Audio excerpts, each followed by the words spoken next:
You are listening to Castles and Cryptids, where the castles are haunted and the cryptids are cryptic as fuck. Hi, I'm Alanna. And I'm Kelsey. And tonight it's episode 9, 10. right? Fuck. It's episode 10.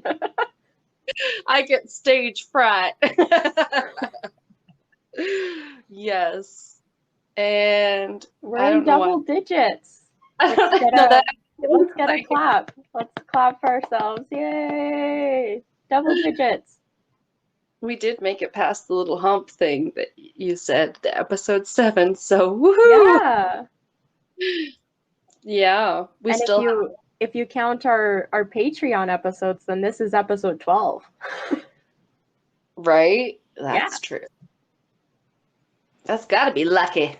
Yeah. Yeah, I don't know. I was gonna say, I don't know why I was doing a southern accent though, because this episode is Australian crimes. It Yeah. is in the southern hemisphere, mate. Yeah, it is. Hugh Jackman.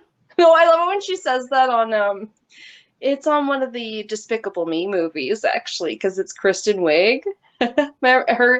Her character dates Gru, Steve Carell's character, whatever. Yeah. It's and she's like, yeah, we could just go to Australia. He's like, what? You could do an Australian accent or something? Hugh Jackman, shrimp on the barbie. She just starts saying things like, it's so cute. Lovely. Yeah. Oh, but before we get started, I kind of want to give a little bit of a shout out because we got a nice unsolicited shout out last week from the Salty Speculation podcast guys, which was really cool. Mm-hmm. So, yeah, I was gonna say that's really awesome. And then I, of course, went and binged their episodes, and it was really cool. The last one was about the Mandela effect, and I think there was one I hadn't even heard on another one. It was from the Lord of the Rings movies. So I made sure to ask Pat about it because he loves the Lord of the Rings. And I said, so what does Gandalf say before he but to, Frodo and all the rest when they're in that cave and before he like falls off the cliff because like that monster, I can't remember what is a dragon or something. Yeah. Terrible. But like before he drags him off the cliff, like or they're all like running through the stone walkway or whatever. It's And not you shall not pass. no, it's not that one. And Pat said, he says, run, you fools. And I was like, no, it's fly, you fools. It's one of those, you could call it a Mandela effect. Sometimes they just call them like misremembered, not lyrics, but lines, like show line. Yeah. Like the whole, is it Luke, I am your father? It's like, no, he says, no, I am your father. It's just like things that just get misremembered or misprinted on merch and different things like that. Yeah. But still are pretty cool because they're like, what about maybe you won't know this other one, the Snow White or the whatever. Is it mirror, mirror on the wall or magic mirror on the wall? Oh, I always hear mirror, mirror. That's right. That's what everyone says. But apparently in the original movie, it's magic mirror on the wall. But even Disney prints the other merch. But anyway, Wow. that was my tangent about the Mandela effect. And you should go listen to the Salty Speculation podcast because they're cool Yeah. guys. Sounds cool. The shout out. Yeah. Because that was really cool. They said they enjoyed ours and gave us a shout out. And I appreciated that. Yes. Thank you guys. uh, so, who's going first? I feel Flip a like we coin. should end with mine because I think I had told you mine is quite funny. Okay. A funny murder, if you will. So, yeah. Yeah, sounds good. Like I'll bring us down and then you can bring us back up. Yeah. Cool, cool, cool. I am Mine, very, yeah. if I had to describe mine in wine and crime terms, mine is an Amanda case through and through. Oh, It's okay. yeah, it's just a random like funny one. It's been covered on like everything, but I think it'll still be funny. Okay. I'm like, murder isn't usually, but I Yeah, guess I'll have to wait and see. I can't quite think of which one it might be right now. Not I too, had maybe I like had one. never heard of it, so Oh, okay, no. yeah, No, I think I had one guess and you said it wasn't. Okay, no, I don't yeah, know. Anyway, we'll get to it. yeah, Okay, so ready for the depression train? No, yeah. I did first hear about this case on the first podcast that I binged, and that's why we drink. Love them. Okay. We are very similar to them because they are paranormal and true crime. And Hmm. yeah, the host, usually does the supernatural, and the other host, Christine, does the true crime. So they covered this case on an episode 201, and it was called Pi Day Advent Season and a Ouija Planchette Flasher. Their Nice. their episode names are awesome because they pick it from whatever random shit comes out of their mouths from the episode. And I loved the Pi Day Advent Season. I had to literally go back I listened to it because I wanted to re-listen to the case eventually because for one thing that I had couldn't confirm any other source, and also because I was like, Pi Day is March 14th, aka my birthday, and I didn't remember them talking about Pi Day Advent season, so I had to go back. And it was because Em went, March 4th, Pi Day, and Christine was like, nope, that's wrong. And they were like, okay, then it's Pi Day Advent season. I don't know, it was really funny. You just gotta go listen to the episode, it's great. So that was the first place I heard of it. Okay.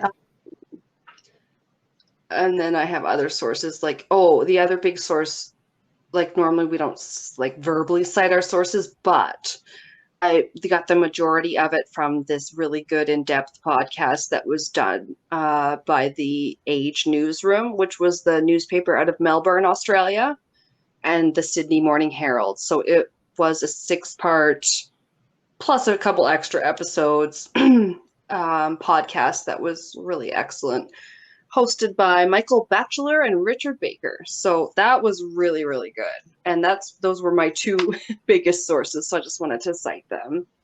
Perfect. Oh, sorry to interrupt myself, but I described the podcast in detail and then didn't say the name of it.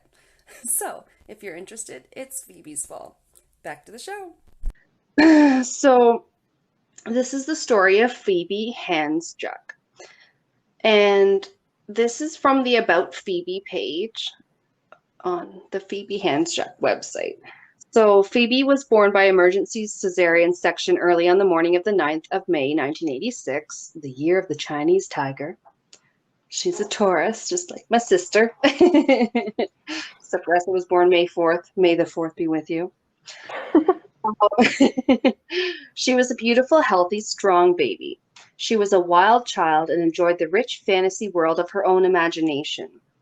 She was physically active as a young girl and loved natural spaces, wild places, and especially the ocean. Changing page. She had an almost insatiable appetite for socializing. She was popular at school and loved her friends.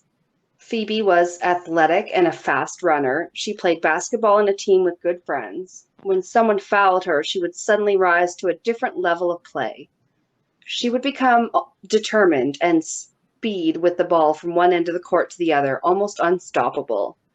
At the end of such a game, parents of other players would ask, "What got into Phoebe? Why doesn't she play like that all the time?" It was because someone had done her a wrong. Okay. Okay. Phoebe started experimenting with drugs at quite a young age. She struggled with alcohol and used it to overcome her anxieties. Editor's note, same. No, just kidding. She suffered from depression and was taking medication and seeking counseling to assist her. This is still from the family's website. Phoebe, as a young woman, was extremely sensitive, caring, and compassionate. She was artistically gifted and creative. Strong-willed and often quick-tempered, she had a cheeky, playful sense of humor. As well, she felt things deeply and at times was prone to melancholy. She had a fierce sense of justice. Phoebe was loyal in many ways, and if she was your friend, you could always count on her to stand up for you. She was very protective of her family and loved her brothers. She had a very special, close relationship with her grandmother and confided in her often. Phoebe had plans for her future and a desire to travel overseas and do aid work in India. And that was all from the website. That's her family's website? Yeah, that they set up after her, we'll get to it. So, way to bring it down. Oh, I feel bad and I don't even know what's happened to her yet. Oh, this is just a case that is going to stick with you if you're anything like me. I don't know. Okay. So, but it's just like, I like to, it's fun. Not fun. It's good to do the remembering of the person part. And I love it when people, you can showcase that like before you get into the crime, because it really helps them to live on in a way. Yeah. Yeah. So she's like, she was a really cool girl. Her friend Alicia once set her up with a job at McDonald's. She wasn't ba-da-ba-ba-ba loving it.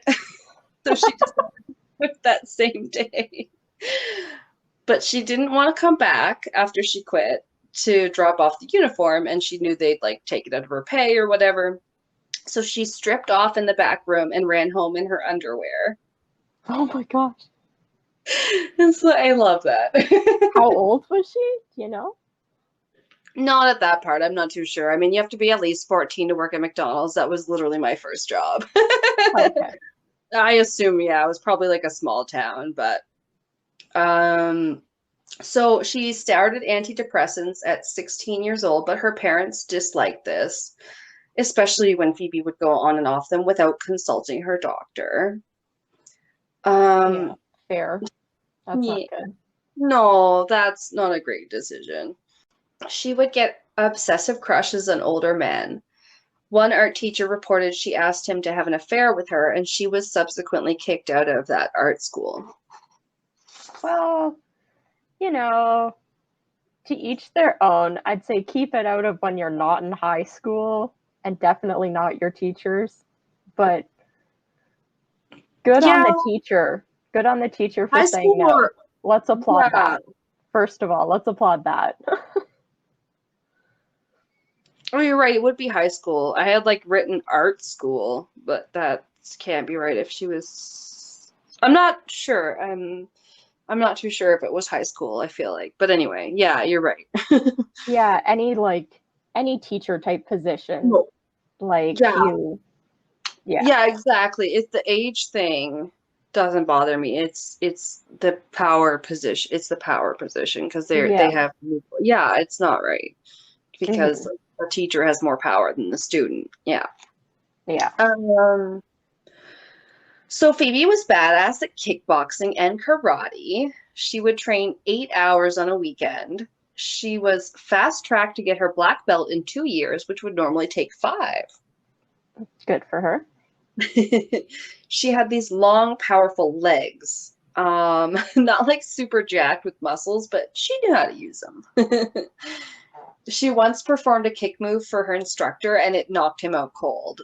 He was shook, to say the least. He was shook. Yeah. So, as we previously mentioned, she did prefer older men. She dated one of her teachers when he was 30 and she was 16. Her mom was surprisingly cool with this, as her mom admits that she herself had had similar relationships when she was younger.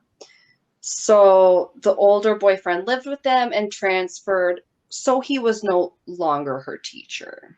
So, that part was good. But she's still 16. And that's how they met. Yeah. I'd And like, say never under 18. Just a golden rule.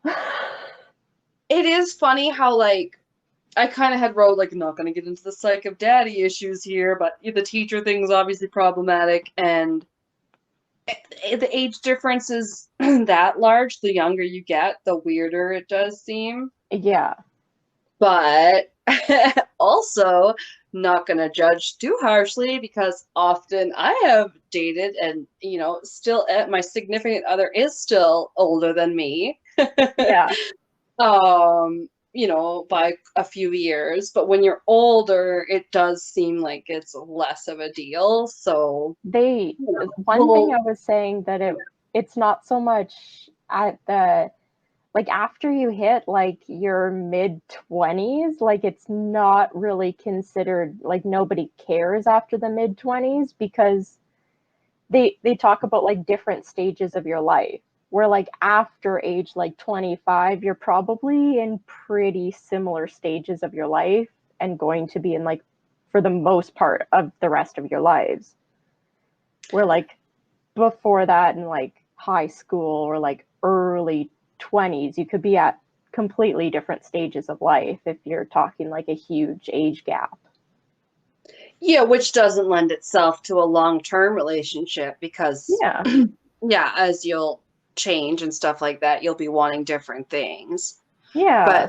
But yeah, And that's and not always the case. Sometimes it is long term and what have you, but yeah. yeah, I feel like I'm one of those cases where I'm like I could be an advocate for saying it can be completely fine and super enjoyable to have an older partner, because I find them very experienced, mature, all these Yeah. things I really like in a partner. And, so for us it works and stuff like that. But Yeah. my point was more with this, that it doesn't have much to do with the case itself. Oh, So okay. we won't dwell on it too much. Yeah. I mean, the boyfriend, anyway, we'll get to it. Here we go. Here we're going. We're getting to it. Redacted. Sorry. Nice. Declassified. When we show it again. No, so she met Aunt Hempel, a prominent events promoter. I believe his full name is Anthony, but he goes by Aunt. Okay, So, I thought you meant that this was her aunt. And I was like, what? oh, fair. Okay. Although I mostly say aunt. I know I'm like babbling. I said like I. Sorry. Um, I don't know. Maybe I don't know if it's an East Coast thing or my family. We usually say aunt, but then that's not always true, because I have an aunt named Rebecca who we call Auntie Beck. But other than that, I'm like, I have an aunt named Claire. I have an aunt, like, I don't know. I have I feel like in the multiple States, it's aunts and always one aunt. aunt. I'm an enigma, all right? Strap on. And I'm drinking my pink wine. It's Friday. You guys, we're just getting started. Yeah. All right. Okay, so Aunt Hempel, her boyfriend now, her significant otter, if you will. Are they Prior holding hands floating on their backs in a little lake? I do love that though. So I think significant otter is super cute. Yeah. Especially if you're not married, you're never kind of sure what to call them. Sometimes Your partner. partner. Your partner. My partner. Isn't it weird though? A lot of times people will still look at you because they'll be like, does that mean they're same-sex partners? Yeah, that's always my first thought. And then when somebody's like, yeah, this is my partner, and I'm like, oh. Yeah. I know. I'll be like, my Slightly man, disappointed. my hubby. I think I read it. Swedish culture, they call it your sambo, because they don't always get married there. It's not as like important. And I was like, cute, because he's like Swedish. Anyway. All right, I'm sorry, I digress. So And so, she met Aunt Hempel, a prominent events promoter. Prior to this, she had dated some quote unquote grungy. I think her mom said that on the podcast. Oh, Like broke musicians. But this ant guy, this ant man, if you will, had the money, honey. I just wasn't expecting that. I know, I couldn't even wait because I was like, if she doesn't laugh, I'm gonna die. No. I This just kept Ant-Man, talking. if you will. Nobody else made that joke that I had heard. I was pretty proud. Okay. Oh, it's terrible. I'm sorry. Okay. She moved in with Aunt to a luxury high-rise apartment building called Valencia. Ooh. Very fancy. Valencia. Exactly.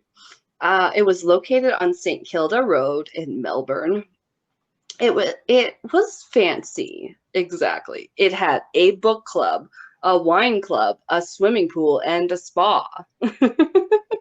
I've never heard of a high-rise having a book club and a wine club before. I went on their website. Oh, wow. I forget. There was one thing I felt I was looking up on their website, but then yeah, maybe it was the amenities. I can't remember. I was like, whoa, it's got it all. Nice. Like Skyscraper. Have you seen that movie with The Yeah. Rock? Oh yeah, We that's good. saw it. Hmm? I saw it with you. What do you mean? God Have you damn it. seen it? I saw it with you guys in theater. Right, because we got the free passes. At work. We used to send them, Universal used to send them to the travel department. Yeah, and then I said that entire movie was just a sponsor for the multiple uses of duct tape by The Rock for an hour and a half. He did say duct tape. Duct tape. Have you seen that Wine and Crime? Duct tape. Or seen that, whatever. Just like my last episode with the duct tape to the face. Duct tape.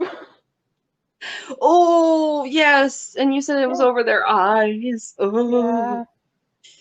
Ouch. Yeah. All right. Fancy book club. Here we go. Okay, so she moved in with Aunt, but according to friends and family, she didn't appear to live there. She didn't have any of her paintings or art or belongings out anywhere. It just looked, just like his apartment. Oh, okay. Her family said Phoebe told them that she loved Aunt, but she didn't see a future with him. She actually worried he would propose before she could break things off with him. Whoa. Oh my god. Break up with him. I know. Yeah. Or tell him. She should have. So Vanessa Levin was a friend of Aunt's for many years before becoming close with Phoebe when they started dating, obviously. So Phoebe would confide in Vanessa. She wasn't seeing her old friends much, so she spoke a lot with this Vanessa, who was Aunt's friend and now hers as well. Okay. And on the night of Wednesday, December 2nd, 2010. Oh, sorry. Let me just try that again. I forgot what I wrote next. On the night of Wednesday, December 2nd, 2010, Phoebe Handstruck was found dead on the floor of the garbage compactor room of the Valencia apartment building. She had apparently fallen feet first from the 12th floor down the garbage chute to the compactor room below. There were rotating blades at the bottom to help compact the refuse. Oh, no, Phoebe. According to news.com.au, the fall did not kill her, but her foot was nearly severed by a blade. Her right foot was attached only by muscle tendon. Oh. Yeah, I'm sorry. Our whole trigger warning for all our true crime episodes. Yeah. Her lower limbs and body showed signs of a fall, but um, sorry. Her bloody handprint was discovered on the garbage room door, but she died from blood loss. Oh. Yeah, so the fall didn't kill her. It's And really sorry, was the compactor room, is that like in the basement or something? yes. Oh, Mm-hmm. oh my God. So she like slid or fell down like 12 floors. Yeah, it was like 40 feet, I think I said. Yeah, it was crazy long. Oh my God. Was it like, I don't know much about like chutes or anything like that for garbage in these places, but No, is it like straight down normally? Or, almost. I will describe the shoot a little bit later. oh, okay. There's a lot to unpack. I'm sorry. It's a it's a very sad one. Yeah. Yeah, it really is. She was really young. She was only 24. Jesus. Yeah. Sorry. She had what they called a therapeutic dose of something called Stilnox, like a sleeping pill. It was equivalent to Ambien, that kind of thing. Oh, okay. She did have that in her system, and she had a blood alcohol content of 0.16. So, So, you know, twice the legal driving, whatever, in North America. yeah. So that's, fact number one. But And that then, wouldn't have been enough to kill her. I know that from my segment because that's point right, 4. that's what it made me think of. Yeah. But it does bring us to police mistake number one. Of course. I know, for like this whole case, I'm sorry to tell you, is probably going to infuriate you. So, they did not check for signs of life when she was discovered. The police didn't, the EMTs didn't. I guess nobody thought she was alive at that point, which Oh. in itself is not, you know, the most horrific, I guess, mistake, but But we'll go with it. there's the Yeah. slim chance that she could have lived. Yeah, I feel like you have to do that. I think it's No. a normal procedure. I don't know. Yeah. So we'll go back to like the week prior to Phoebe's death. She had had a Skype call with her mom, Natalie. Her mom remembers it was all dark in the room and she could only see Phoebe's face lit up by the glow of the computer. Sorry. Her mom, knowing she had recently said that she had broken up with Aunt because they were kind of on again, off again sometimes. Oh, She okay. asked, yeah, she asked if they had patched things up. Phoebe simply put a finger to her lips to shush her mother and said, Aunt and I are watching a movie in the other room. So she didn't want to talk about it when he Oh, was okay. there. Yeah. The Monday after this call, Phoebe saw her psychologist who said her mood did appear to be very low. And later that evening, Aunt and Phoebe went to dinner with friends of theirs, Julia and Matt Rockwell.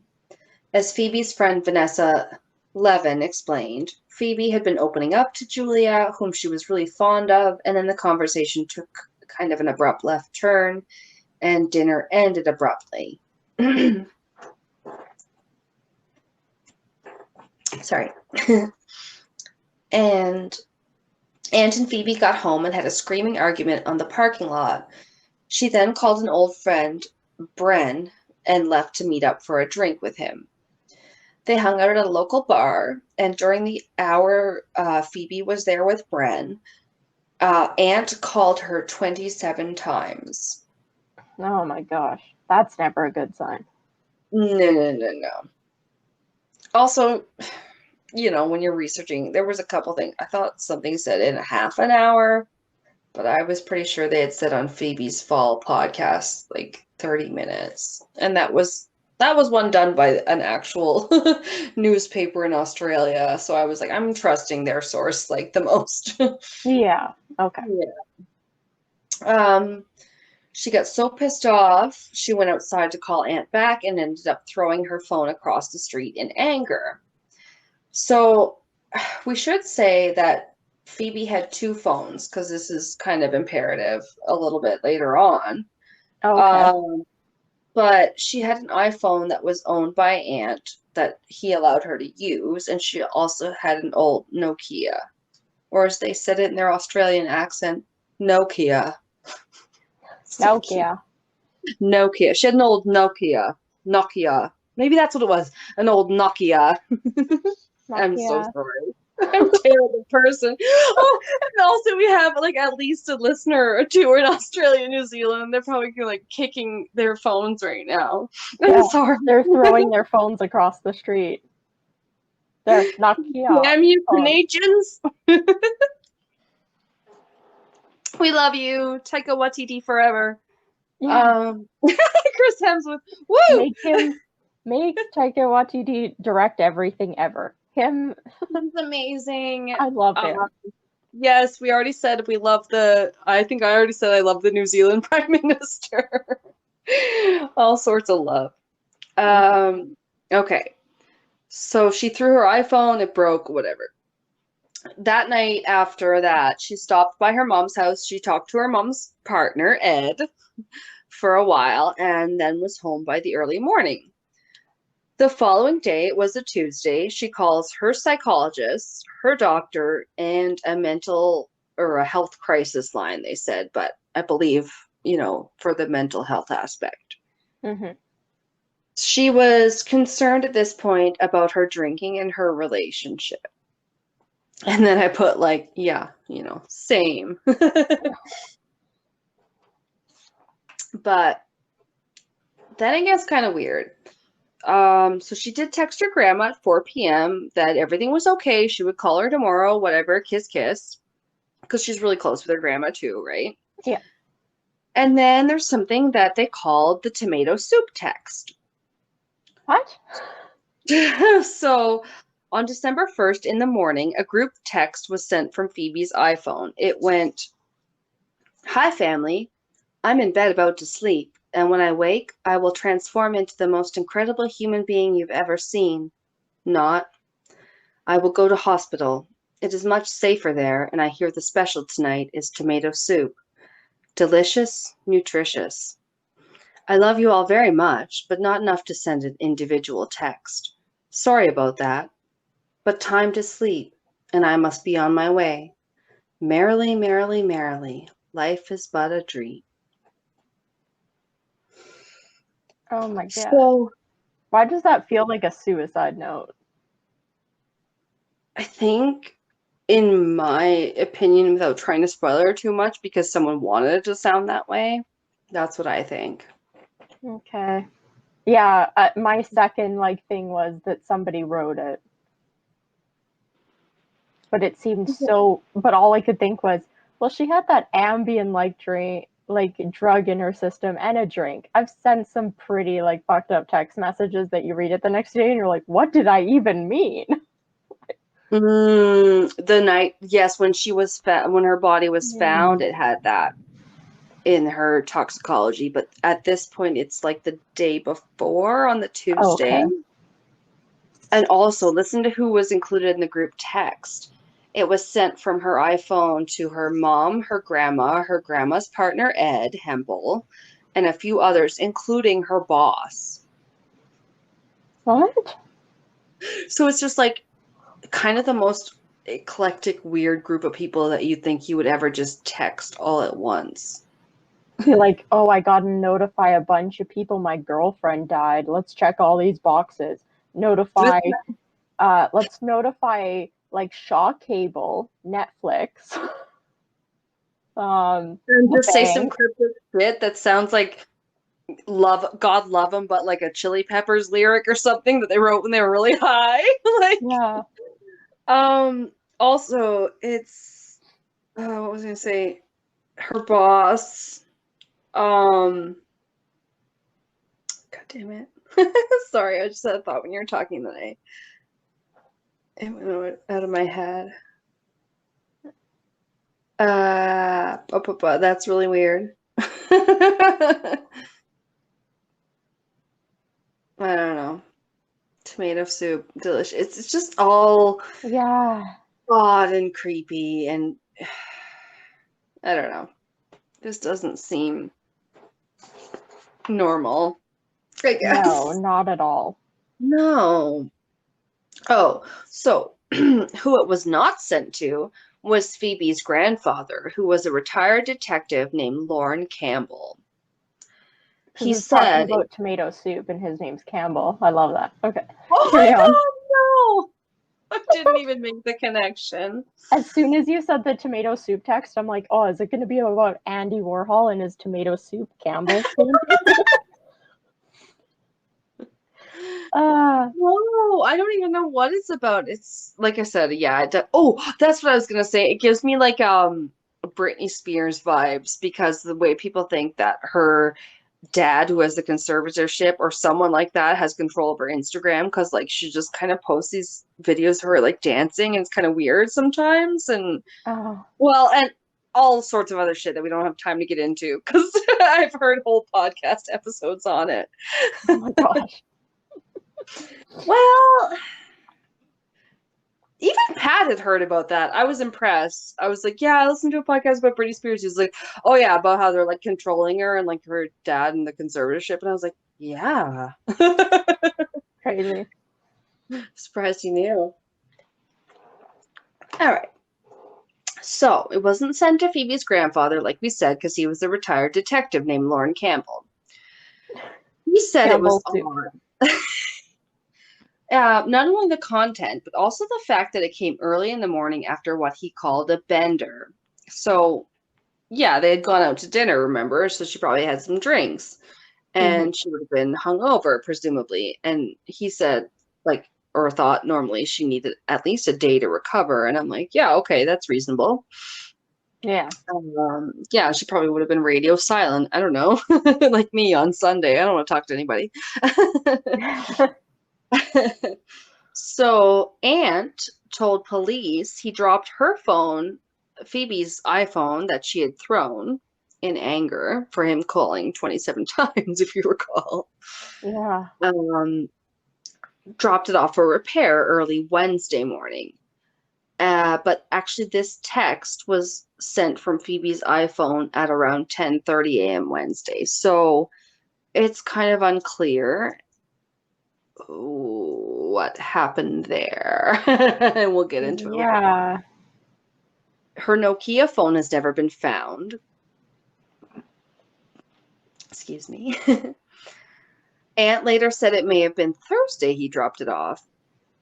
And of course, there's no record of when it was actually dropped off at the shop. Pardon me. I'm like, so much talking. Yep. Okay. Police mistake number 2. The data was not immediately collected from the family's phones and other electronic devices, things like that, at the time of death. So the CCTV footage was not taken from the building the night of Phoebe's death. The manager advised the police it was on a loop, and after 48 hours, the footage would tape over itself. He's basically like, take this DVR now. And the cops were like, no. And they still didn't take it that day. Oh my God. I know. It's really horrible in that regard. Once they finally did go to gather it up, the evidence that is, the police outsourced the job to an outside company. So that's great. And then her grandfather, Lorne Campbell, the retired detective, was shocked. The only time they even saw her on the CCTV after they got it was when Phoebe was leaving to walk the dog at about 11:43 a.m. on the day of her murder, the day of her death. Don't sue me. She exits confidently, stumbles once, and fetches up against the wall, but it doesn't appear she's intoxicated at this point because she's walking her dog. Like, it's reasonable that she was just, you know, Just pulled tripped. onto the dog. Yeah, that's about all we know about that. That's like the last CCTV footage there is of her. Oh, okay. And I didn't even hear anything else about the dog ever. The only thing I ever heard was something about like maybe there was a fire alarm shortly after that. But the building security is not great. We'll say that, as fancy of a building as it is. Weird. I know. Stupid. There's just people that just want to get rich, though, right? And they don't really actually care about the tenants, I'm assuming. But they're willing to host wine and book clubs. Strange. Yeah, it is. So we will get to now the chute, the garbage chute. And it was only 2 feet by 9 inches wide. What? Or one thing I source or whatever said 1.5 feet by 9 inches, and I was like, either way, fucking small. And the top was about 6 feet off the ground because it was just for putting your damn garbage in. Like, picture the friend's apartment hallway, and they just, I think they had a garbage thing they showed there, didn't they? But it's just like I a think hole so, in yeah. the wall. Yeah, it's high up on the wall, basically.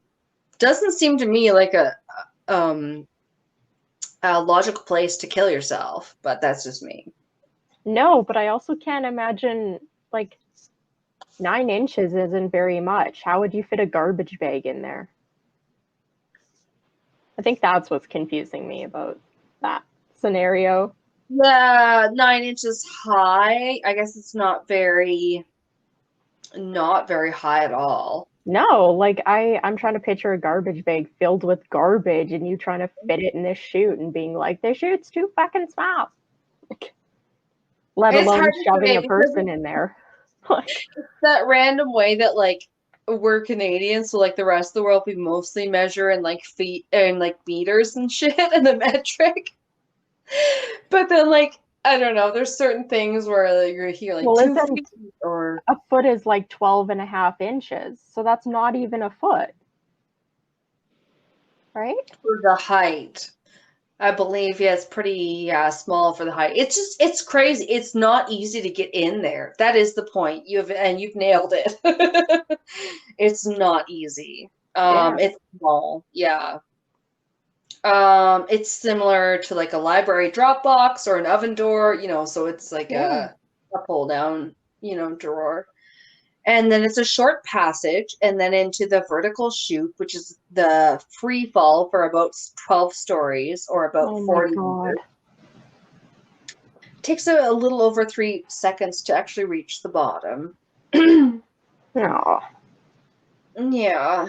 The coroner kept saying it looked, or he thought that she had tried to arrest her fall with her arms as she went down the chute, basically. Mm-hmm. But her arms would have had to been over her head to fit down the chute. So it's Oh. inherently physically impossible that she could have arrested her fall very much if her hands were over her head. And there was no physical evidence of that on her body, which is Yeah. like evidence against that, in my opinion. But that's what like the coroner thought. Yeah, I assume like putting your arms out, you probably would have like probably had to put like your forearms against the walls or something to try and Mhm. stop you. So you probably would have damaged like your elbows and your forearms, I And guess. also, she would have been a lot dirtier, and she was like super clean all Wow. over. Yeah, yeah. So, oh, this was kind of horrible, as one person like put it about um how they found her. Like the compactor with the blades at the bottom, quote, took a couple of bites out of her before it spat her back out, which was just like, oh, yes, horrible. So her grandfather, Lorne Campbell, tried recreating the actions it would have taken to get her into the chute. He took friends of hers that were volunteers that were of similar height and build, and they attempted to wedge themselves in because Phoebe was a climber. Like a lot of things sourced that she would have known how to climb into things, which is true. But at the same time, obviously, I don't believe that has much to do with the case. I don't think that means you're willing to shove yourself in a fucking garbage chute. No. I climb trees in the sides of mountains. I'm going to shove myself in a garbage chute. And honestly, I wondered if we would have similar opinions on this one because I thought we had similar opinions on the Elisa Lam, but although we never covered it, it seemed like maybe we didn't. And I was like, I don't know. I don't know about a lot of these cases just don't have answers for me. But then like this one is different, obvious. Yeah. It is different. I don't know. It just for some reason sort of reminds me of the other one. I don't know why. It has like the similar elements. I get that from it. I get where you're like drawing connections between the two. Right. Just maybe like in how the body was found alone. Oh, yeah. I hate specifically the body because she just seems like such a cool girl. I wish I could have known her. But anyway, I'll tell the rest of what I think is her story. Yeah, her grandfather was like trying out all the shit. I tried to find, someone said there was a YouTube video. I think when they covered it on That's Why We Drink, they said there was the YouTube video of them recreating the scenario that would have had to have happened, but I couldn't find it, unfortunately. So, apparently he had people try it with a harness on to see if they could have grappled themselves in there. And it was difficult, basically. It'd be quite difficult, especially because you said she fell feet first. So it'd be quite hard to get your feet 6 feet high for you to get feet first down a chute in a door that opens like that in any way. Right. Yeah. And like multiple other factors, like the fact that, she was found with basically drunk and all those sort of things, which would make it even harder. Yeah. So I think I have my scenario of what happened in my head. I know, right? But I'm just waiting. I'm waiting to see what the rest of the facts are. All right. I'm sorry if this one isn't wrapped up in a neat little bow, but I do have a few other cases that I want to point out that came up, which is kind of interesting. There were like some similar deaths. Oh, okay. Where people were found basically where Phoebe was found. And I don't necessarily think that they have a connection, but I was trying to kind of give both sides of the coin, devil's advocate. Yeah. So then I was going to mention, like, in Baltimore, Maryland, 2 people died in a similar fashion within 2 years of each other in the same apartment building. One was in 2010 and one was in 2011. They were both found at the bottom of the garbage chute in the Park Charles apartment, and they were both ruled accidental. So I'm not really sure what to think about that one. I didn't look too much more into it, but it is kind of interesting that, there may have been other similar deaths. I don't know. I just find it kind of hard to believe. Like, I understand, like, not I understand, but I know, like, people, like homeless people and stuff, people that are outside, especially in the winter, do crawl inside, like, clothing, like, donation boxes and stuff like that. But that's outside, and they're trying to protect themselves, like, from the elements, and then sometimes they get trapped in there and unfortunately die. Where I guess crawling inside of a garbage chute while you're already inside of a building just doesn't have, like, a plausible reason that would ever happen, I guess. No, not in your right mind, you wouldn't think. Yeah. Yeah, that's why it is it's still so intriguing, and it's an open one. Yeah. Yeah. I'll see how much I can get through before. We'll probably have to cut it soon. Yeah. Uh, but as far as similar deaths, there was another one. There was a man named Harsh Kumar who fell from the 16th floor. The other was a student named Emily Moore, who was 23 and studied at Loyola University in Maryland. And then that was all from the Baltimore Sun in Maryland, US. And then the CBC News reported a Toronto man falling from the ninth floor in a high-rise apartment through a garbage chute. So there were a few similar deaths, which is kind of frightening. Yeah, like how is this accidentally happening? Yeah, it doesn't feel like it should be able to be accidental, and that's why they all seem suspicious to me. I don't know. I didn't Yeah. deep dive on those ones though, because this one it's kind of long enough. Yeah. And you know all it takes to solve that problem if it is accidental? Yeah. You have a little door that's like 4 feet into the garbage thing before it goes down the vertical like thing, so that somebody has to put the garbage in there. It gets stopped by this door. They close the hinge door on the outside of the wall in like the hallway or whatever, and then they push a button and then that trap door opens. Boom. No more accidental fallings. Like, Except for when the person put the victim in there and then put yeah. the button. But then when that happens, they're like, well, they couldn't be inside there with the door closed and also push the button from the outside. So this is a murder. Like, Right. It would explain that part. Whereas, yeah. oh, it's so frustrating that it hasn't been ruled as murder yet. Unfortunately, spoiler alert. Yeah. Um, so to continue, one big thing to note was her family's strong reaction to hearing how she supposedly killed herself, quote unquote. Yeah. She was A, very claustrophobic, and B, hated being caged up in any fashion. And She I'm was a pretty very, sure didn't yeah. want her fucking ankle chopped off. Like, And honestly, I'm sorry, but who would kill themselves in a trash chute? Does that seem like a way that you would, like, no. sadly, as almost, dramatized or whatever it's become, sort of, with some, suicide being talked about all the time in the media. But it's like, you know, that's not a romantic way to go in any fashion. It's not. No. Yeah.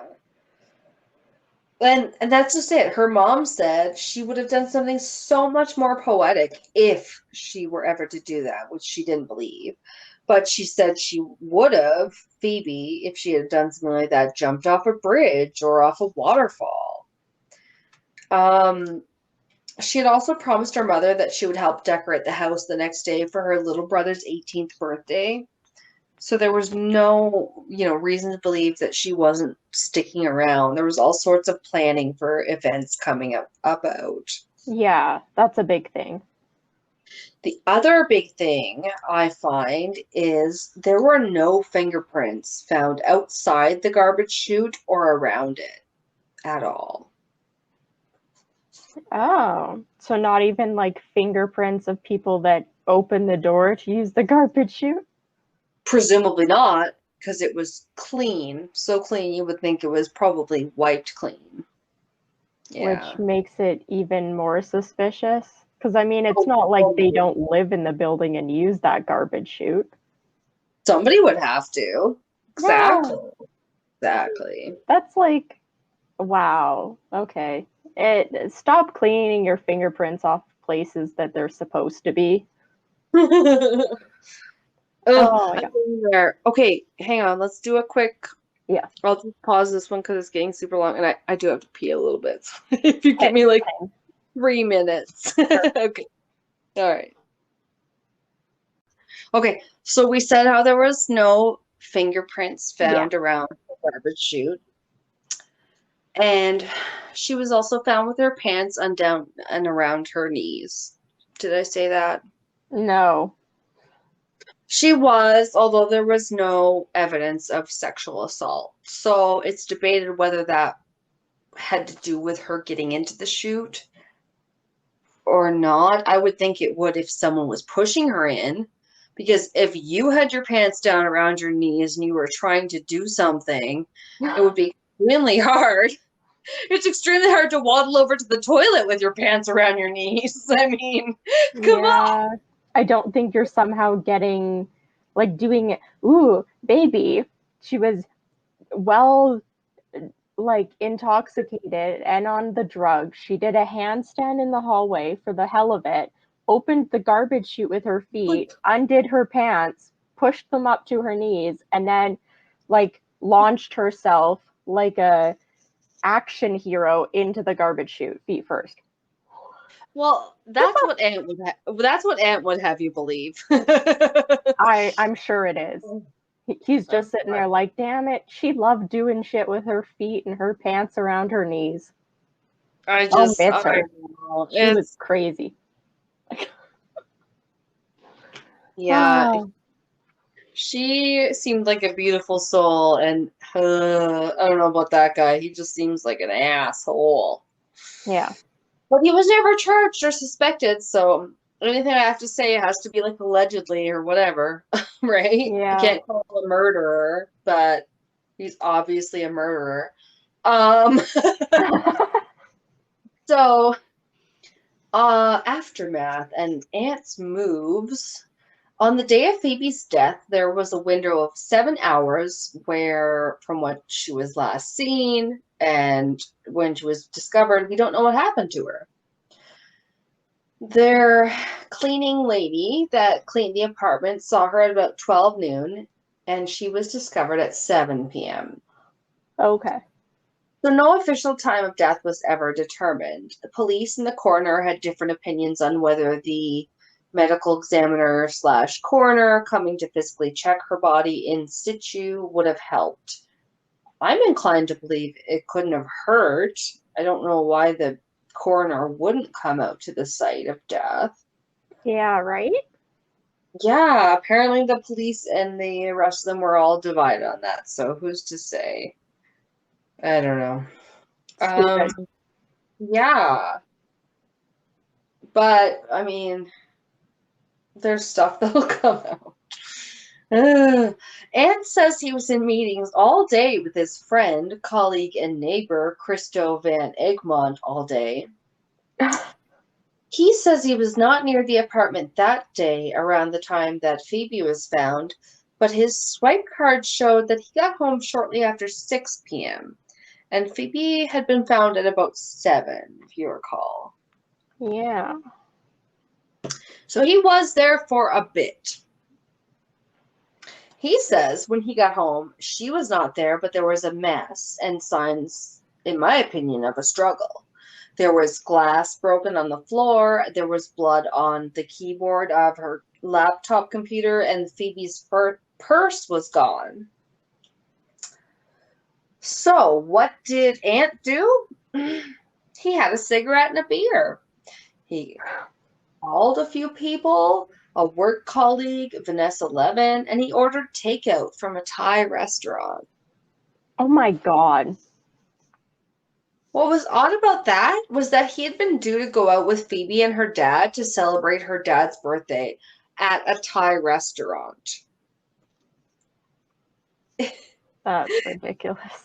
It was like he was like, well, I know we're not going out now because she's dead, so I'll order from the restaurant takeout. Because I dang murdered her in the hallway just Anyway. 10 minutes ago. Yeah. Wow. So Phoebe's dad called her iPhone at about 6:51. Sorry, that should say PM. I wrote AM. I'm a dumbass. It went to voicemail. So that's, yeah, Phoebe's dad called her iPhone, went to voicemail. Less than 30 seconds later, Ant called Phoebe's dad, Len, back. But he says oh, Phoebe's not home. And he denies that this is anything but a coincidence that he calls him back less than 30 seconds after Phoebe's dad called Phoebe's phone. He had never called Len before that day. Wow. And he also did not mention seeing blood in the apartment or anything like that. So, um, well, I guess you said her phone was broken at this point, supposedly. That phone, the iPhone? The iPhone was, yes, that she was using that technically belonged to Aunt, but yes. Yeah, that's right. It was broken. And he said he brought it to the repair shop on Wednesday morning. Oh, And okay, that's where the mistake is then. Okay. yeah, and that was before the tomato soup text as well. Mm-hmm. Because I was like, well, why? I was like, yeah, you said he took it to get it repaired and that the phone Mhm. was broken. So I was like, why couldn't he plausibly have this phone? Like, but no, that, Right. yeah. But yes, at the time it was supposed to be in the shop. Mm-hmm. Yeah. Okay. It's kind of convoluted, but yeah, it's intriguing. Mm-hmm. And that also further to previous data that was not collected, the computer with the blood on it was not seized until 3 months later. 3 months? What the fuck? Oh yeah. They did I say that the apartment was basically not secured? Because that might be the next police mistake that I'm going to mention. I can't remember. It, No, I don't think you said that. okay, then we'll get to it. So, yeah, the garbage in the computer. Sorry, the garbage in the compactor room was not analyzed, and Phoebe's mom, Natalie, was going to meet with Aunt to ask him some questions that she had about Phoebe's last day. So Natalie's father, Lorne, the former detective, advised that she bring a tape recorder with her. He said, "You don't know what will be said, and you may not be in a state to remember." That Yeah. was pretty good advice. Um, so Natalie, she described how he was sobbing and staring into space when she got there. That's Aunt. He answered all her questions while refusing to make any eye contact with her. There are some recording, a little bit of snippets of the recording on the Phoebe's Fall podcast that Oh, goes okay. into depth. Yeah. I don't think it's ever been able to be admissible in court or anything like that helpful, unfortunately. So that sucks. Um, 6 days after Phoebe's death, the police informed her parents that they determined it was suicide.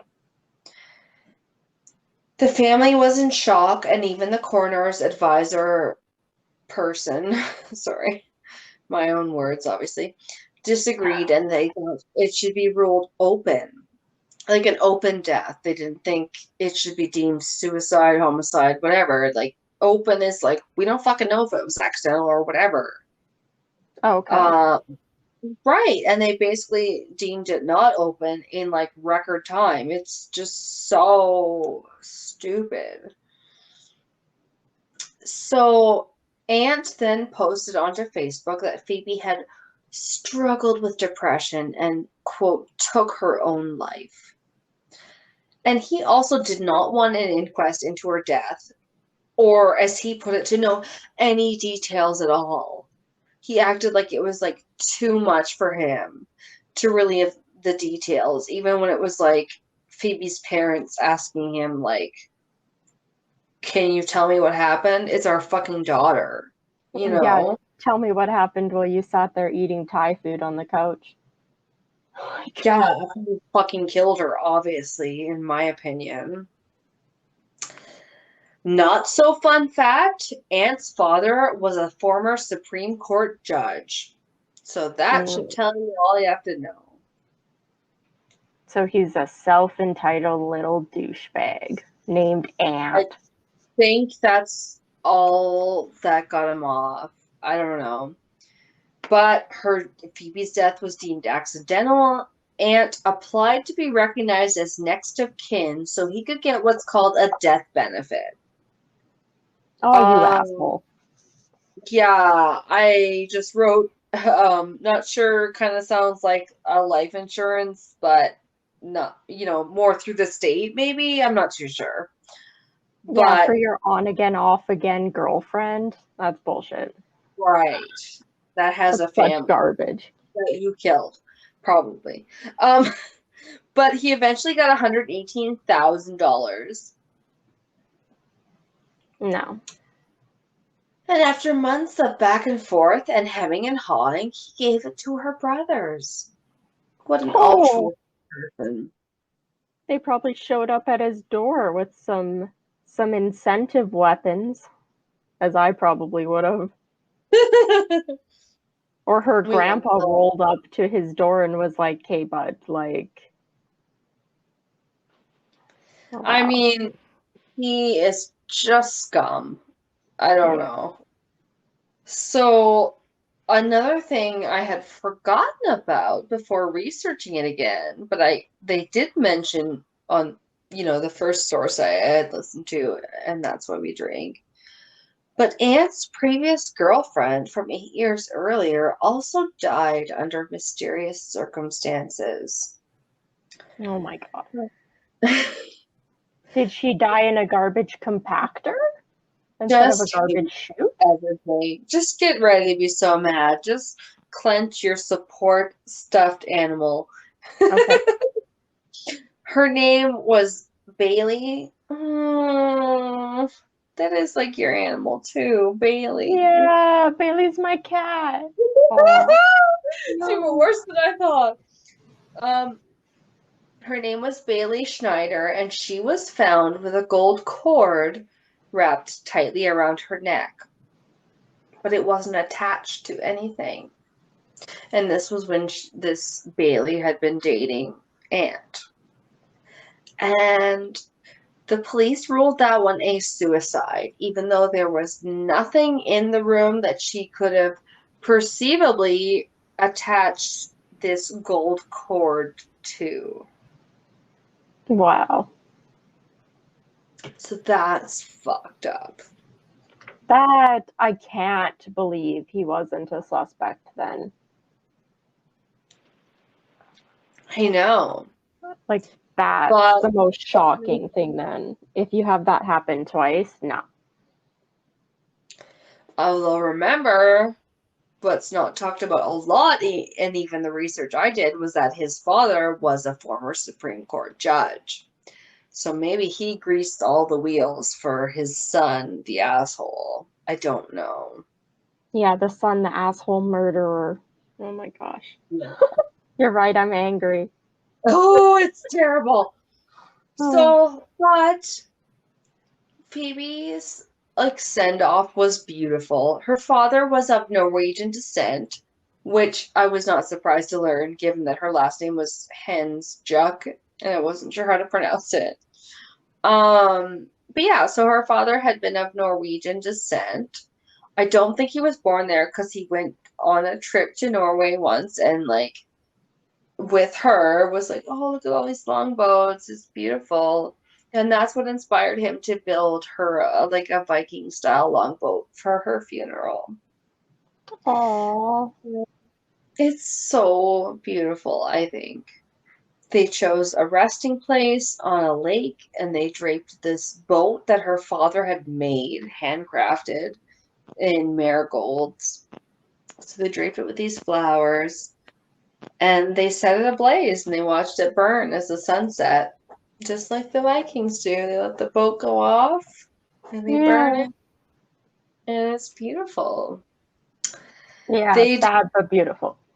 Oh yeah, I was like, wow, actually that's really cool. I would kind of like that, I think. Yeah. I think it's cool for her because she sounds like a beautiful lady. They did place a memorial stone in the water, and Natalie, her mom, likes to go there and listen to these Oh, there's birds called the whistling kites there. And she said that she figures that Phoebe must be a bird by now. No, her family just sounds wonderful. I know. I think so too. And it also ties into our past lives that's coming up. But that's just me. Yeah. But no, you're so right. It's anytime I heard anything they had, like when what they quote, like they play sort of the clips, I should say, not just quote, but they play clips of Phoebe's mom Natalie on like Phoebe's Fall podcast, and she just sounds so incredible. I don't know. She just sounds amazingly strong, this woman. I'm just like, oh my God, you are admirable. Yeah. So, 7 months after her death, Brendan Payne, the detective prepping the briefing of evidence for the coroner, got a phone call from the Forensic Sciences Center. A piece of paper with a phone number on it had been found in Phoebe's jeans.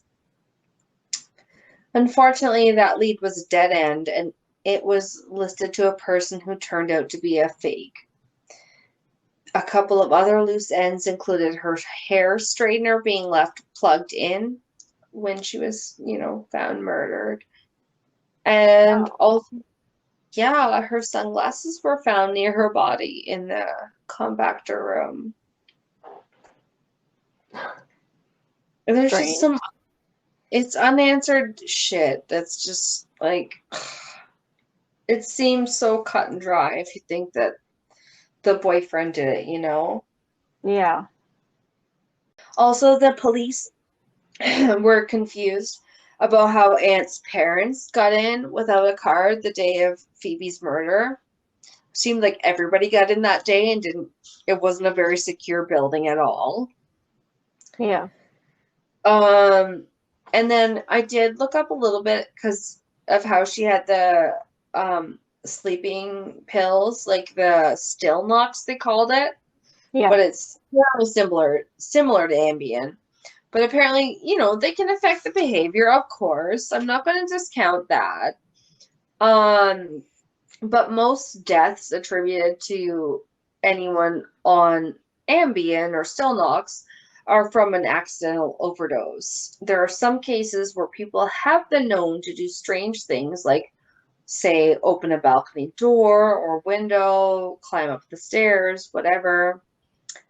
And it's actually called defenestration when someone is thrown out of a window. And that's what one person called it when these things happen. Because they've happened before. I don't know, my Mm-hmm. notes are I'm like, my notes are stupid. I wrote this. I wrote this and it's stupid. But I'm almost done, and it's all original. Ooh. That isn't to say people haven't performed many complicated acts, such as climbing off a structure to jump off, but it doesn't seem to be common. There are way more reports of people taking them for long-haul flights, like these sleeping pills, I should say, these Ambien or whatever, Stilnox. And Yeah. then, yeah, apparently they get up and do things like doing wheeze and poos in the aisle, as one British lady put it. It was so cute. Oh my gosh. Wheeze. Poor flight attendants. Oh, I know. And I'm just one taking this for my anxiety, and then I'm gonna take a crap in the middle of the aisle. I was like, learning about travel and tourism, thinking I could be a travel agent, but I don't think I could ever handle being a flight attendant because that just seems like you've given up. Yeah. And you are going to get shit on from society. I don't know. It just seemed awful. Yeah, I don't want to be stuck in a metal tube where I can't just open a door and be like, I gotta take 5. Like, True. I also kind of hate flying. Yeah. yeah. I But, want to be able to open a door and be like, I'm gonna go for a walk. well, good segue because some people take these still Nox and Ambien for long haul flights because they want to like just fucking, lay down and wake up in the next place. Yeah. But that's how sometimes they end up doing those wheeze and poos in the aisle because they can't find the bathroom. And one lady actually said to the crew, "Right, meet me outside the plane right now." And I mean, like, there's stuff like people like, "Oh, we want to go meet the pilot," and like whatever. But I just thought that one was just like probably the funniest I'd ever heard. It's Yeah. like, no, thank you, lady. We're not going to meet you outside of the plane. It's just No. not going to meet you outside the plane. The combination of alcohol in her system makes this very unlikely. Whether she was experienced climber or not, mixing those with alcohol increases the effects of the alcohol drastically. But the inquest into Phoebe's death lasted 3 weeks, and Ant only came for 2 of those days. He came for one day of actual witnessing or whatever, what they call it. And then, yeah, he came for one day of like him just witnessing. It's speculation.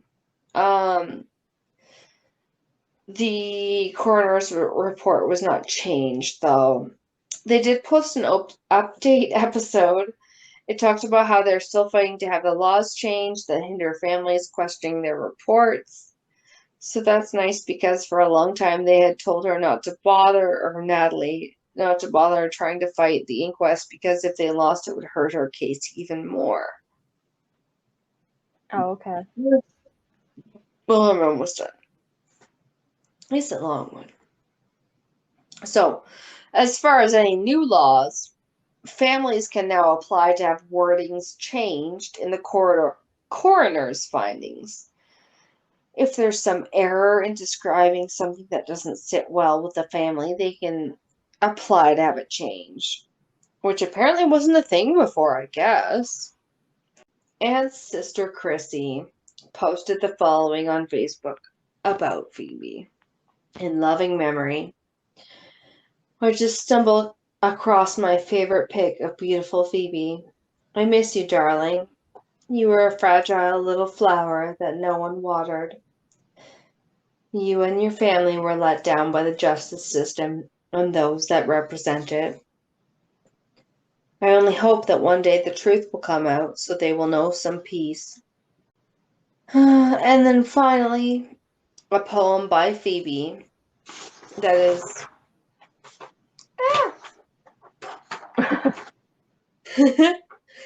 Is my last page. It's hauntingly eerie, because you know that she has passed away. Yeah. It's called The Fallen Angel. He goes, wings of silver, hair of gold, a heart without belonging breaks and falls, and so she falls without sound. No one turns around, just another soul who's forever lost and never found. And I think her poem is beautiful and it gets me. And I guess that's all I have to say on my case. Yeah. That was sad. That one is very sad. She sounds like she would have been such a cool person if she would have lived past her age. It is. It's rough. I'm sorry. So we picked the right order to go in then. I know. Mine is much lighter of a murder. I mean, that's good. I love it. And mine is nicely short. The shortest thing I've ever done. Ooh. Yeah. Short can be sweet, though. Yeah. So mine has a nice little catchy tagline. And it's called The Ice Cream Murder. Did you run across this when you were looking up Australia at all? No, I don't think so. No? I don't Okay. think so. Yeah. So I looked up pronunciation of the names, so hopefully I get this right. They're both Italian, but they live in Australia. Oh, they live in Australia. Yeah. So we start with Francesco, and this is how the internet says to pronounce his last name, Mangione. Mangione. Oh, Mangione. Mangione. Francesco That sounds, Mangione. oh, it sounds right though. It really does. He was born July 23rd, 1957. He, in the time that this case takes place, he lived in a place called Mooney Ponds. Ooh, Yeah. Mooney. Mooney. Moonee. Mooney. Okay. But he was born in Sicily. He apparently came to Australia in 1969. Oh. Just a little bit of background on him. He apprenticed at the former State Electricity Commission in Victoria, and in 1978 was named by the Industrial Training Commission of Victoria as the Outstanding Radio Tradesman Apprentice of that year. Wow. Yeah. I mean, Whatever that pretty means. cool. He departed this Wow. commission. Yeah, he did good, I guess. He departed this commission in 1989 and began operating an ice cream van. Really? Yeah, I don't exactly know why he specifically chose this. It could be because there was a little bit of ice cream van things happening in the family. We'll get to that in a minute. Yeah, in 1992, Mangione was arrested and detained, but was later released. So he was arrested and detained because a little girl who was 6 years old that was missing at the time was found in his ice cream truck. This was in 1992. Oh. Yeah, so he was arrested and detained, but was later released due to there being a lack of evidence to support charges over her being found in the vehicle. There wasn't much more information about that I could find other than that. Yeah, Yeah. kind of weird. Oh well. So in 1993, so a year after this, an incident occurred between his family and that of Jinta. This is his cousins, so still family members, that were also in ice cream operation. And this escalated in a turf war, which included a violent fight between Mangione and Gunta. Mangione had a long-standing dispute with Denis Ginta, whose father, Peter Ginta, also operated ice cream vans. So there's two families. There's the Gintas operating ice cream vans and the Mangiones operating ice cream vans. What the heck? Yeah. Ah. So now we get to the actual crime we're talking about. That's what I keep track of. Wow. Holy. On February 5th in 2002, Jinta, age 26, returned home from work. He lives in Williamstown in Australia. Wow. After showering, he apparently stepped naked into the master bedroom where his wife was already laying sleeping. And Mangione, who was 46 at the time, lay in wait. Dun dun dun. Early in the morning, Mangione attacked Jinta, slashing, stabbing, and hacking at him with a homemade sword he had made out of a sharpened piece of iron. Oh, I mean, good job. Yeah. A picture of the sword will be on the website. It's kind of cool to look at, I guess. It kind of looks like a intense, like, boomerang, but it's a knife sword, I guess. Oh my God. Yeah. Uh, Jinta's wife, Laura, was woken up by her husband's screams. She escaped through the bedroom's balcony, where she used the balcony to jump onto the outside garage roof, which was 5 meters below. This caused her to break her leg, but she somehow managed to make her way from the garage roof onto the ground and then get to a neighbor's house where she contacted the police. So good for her. Yeah. Yeah, she got some adrenaline and went crazy with a broken leg. Yeah. That's crazy. Jinta died at the scene from massive injuries to his head, chest, and abdomen, and he had been apparently stabbed at least 55 times. Ooh, Yeah. that's Mangione, all. that's a lot. Yeah. Some sources say 25, but most of the sources I found said at least 55 times. So, Whew. yeah. Mangione fled the scene, and while he fled, he dropped the sword. So that'll come into play a bit later. Laura, Jinta's wife, required hospitalization for 21 days and has needed a wheelchair and crutches upon her release. Ooh, weird. Yeah. So, yeah, Jinta died. The husband, Laura, lived.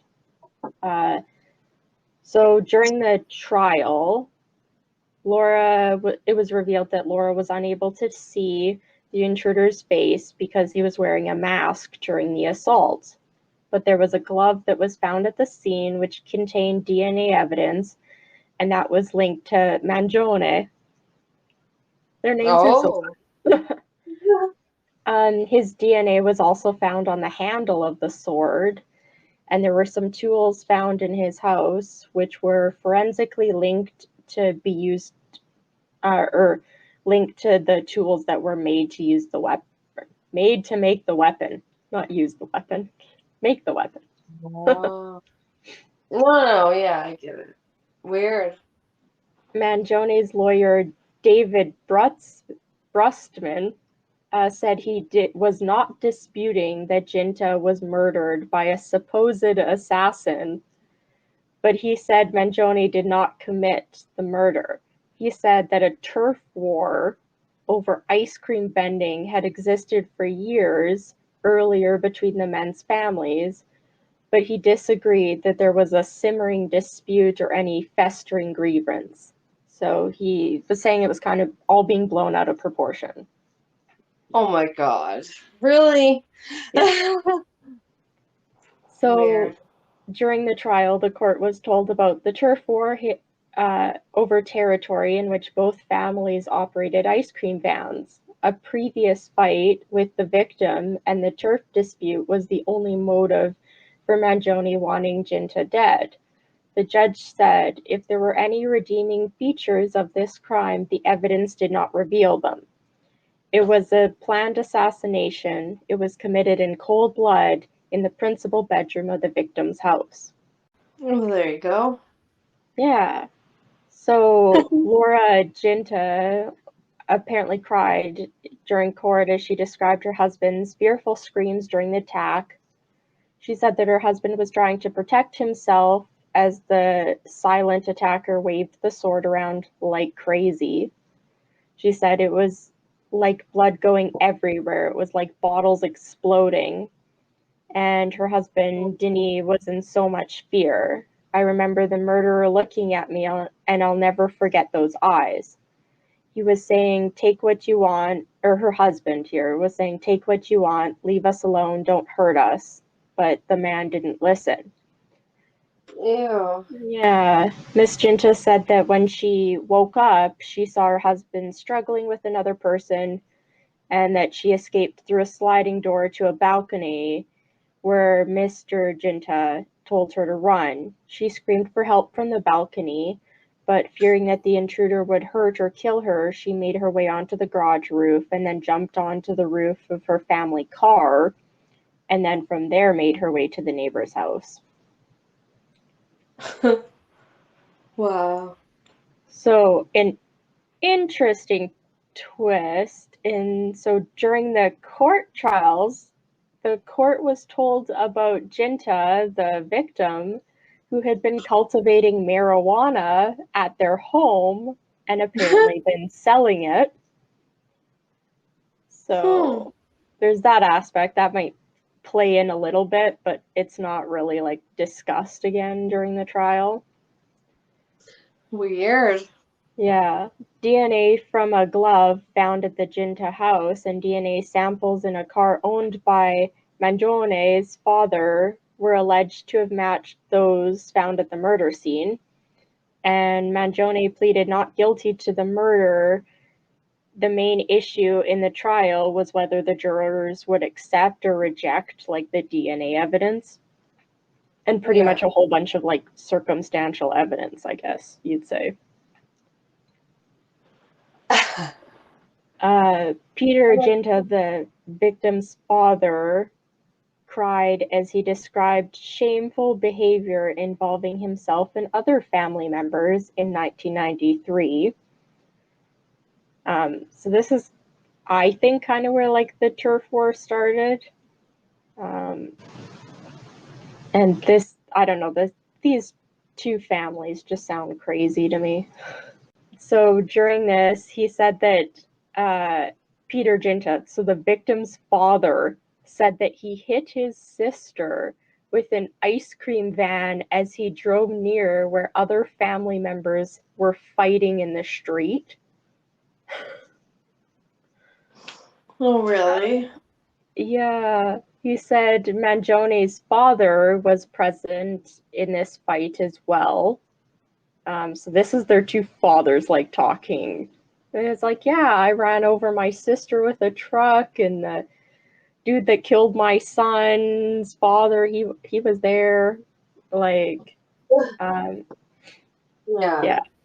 So Peter Jinta was saying, why do you argue for bloody ice cream? So, because all of this is about a turf war, which is just ridiculous, in my opinion. Denis Jinta, oh my gosh, his father, Peter, told the court that in 1993, he fought with Mangione and still had marks from the encounter on his nose, so he had scars. And in the weeks following their fight, Mangione had invited Mr. Jinta to fight again as they crossed each other's paths selling ice cream. But then Mr. Jinta moved to a different area. However, the dead man, Denis, actually was not really involved in his father's ice cream selling business. So I find it kind of strange that he was the one that was attacked and killed, because he rarely helped his dad in the ice cream business. Yeah, hard to say. The trial lasted 10 days, and on February 13th, 2004, Mangione was found guilty by a jury and sentenced to 22 years in prison with no parole or a non-parole period of 18 years. And the court judge said Mangione hacked his victim to death with a sword in a cold-blooded assassination. Yeah? Yeah. In February of 2006, the Supreme Court of Victoria Court of Appeal dismissed Mangione's appeal against the severity of his sentence. Like, dude, you hacked somebody to death. Mangione Wow. continues to maintain his innocence, and in 2010 it was reported that Mangione was imprisoned in Barwon Prison. So I assume that's in Australia. And that's my case. The ice cream the ice cream murder. Oh my God, that's crazy. I'm so done. Wow. Lighten the mood. We got some murder and turf wars and people running over their sisters over ice cream. Oh, that's just natural. No. Right? What sister doesn't love ice cream? Yeah, just kidding. My sister, though, really. No. I love ice That's cream. crazy. I love it too. We're gonna bring it next time too as well. That one just rocked me. I might have to go to sleep now because that was just too much. I know I'm tired. I have to work early in the morning. Oh, I know. That was nutso. That's insane. I'm happy to finally hear your case. But yeah, tune in next week. What's next week? Past lives. Tune in next week for past lives. Ooh. Woo! We're gonna Woo. go through some reincarnations of people. Stuff like Well, that. as I wrote down, that was from like a bumper sticker. It was like reincarnation is having a comeback. Yeah, it is. Oh, I know. So bad. And on that note, folks, Yeah. thank you for listening. Yeah. Bye. Bye-bye.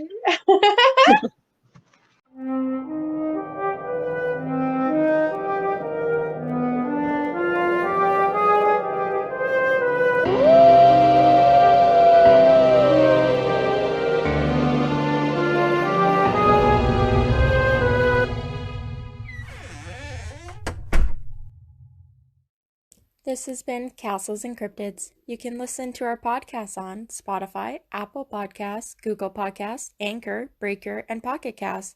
Our episodes are also uploaded to our YouTube channel. You can follow us on Instagram and Facebook. And don't forget to check out our Patreon page to view all of our tiers. Become a Patreon supporter today to unlock monthly bonus episodes and behind-the-scenes content. You can also take our poll and let us know what kind of bonus content you'd like to see in the future. On our website, you can listen to all of our episodes, as well as view pictures for each of our segments. Our music is by Kobe Off Air. Thanks for listening.